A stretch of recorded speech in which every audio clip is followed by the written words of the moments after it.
Bob, script. Gosh, everything myself. Freaking people can't go to good help these days. My name is Devan Dalal, filling in for Seth Wilder, who had an unfortunate Ma'am, please.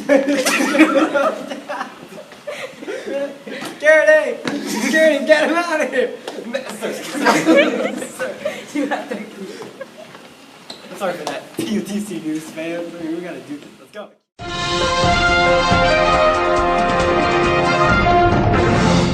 Well, Becky, now much to our main story. Madame Defarge was found dead in Lucy Minette's apartment in Paris late last night. Madame Defarge was found with a hit list, and an investigation is being done to find out how this is connected to the murder. So far, many investigators believe that this homicide is connected to a string of other murders that have occurred in this area recently. Here's Devan with more on the story. Thank you, Seth. Madame Defarge was found dead in the Lucy Minette's home last night at 11 p.m. Surveillance footage shows Madame Defarge breaking into the Minette's home, just minutes before paramedics found her dead. The lead suspect in the case is Miss Pross, who police have taken into custody. Miss Pross is a Minette's caretaker and was inside the house when Madame Defarge broke in last night. As of right now, Miss Pross is claiming that she killed Madame Defarge in self-defense. Police say that the evidence so far supports her claim, and Miss Pross is expected to be released on Friday. A hit list was also found on the scene and has connected Madame Defarge to a number of other homicides in the area.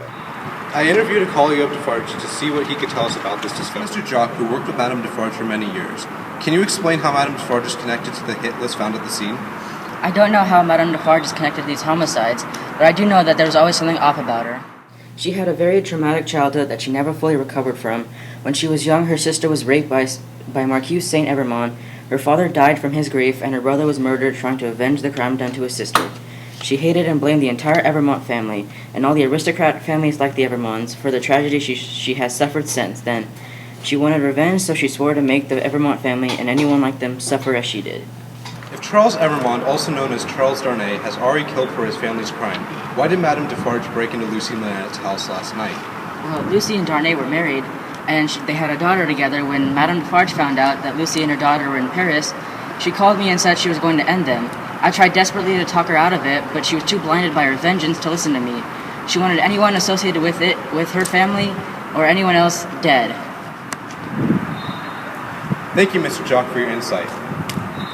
Back to you, Seth. Thank you for that riveting report, Devan.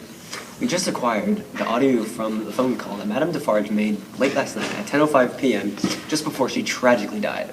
Let's take a look. Hello, Mr. Jacques. Hello, Madame Defarge. How can I help you this late at night?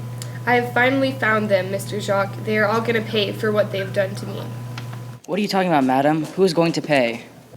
Lucy Minette and that Evremond brat of hers are going to pay for what they did to my family. For what they did to me, I'm going to finish both of them.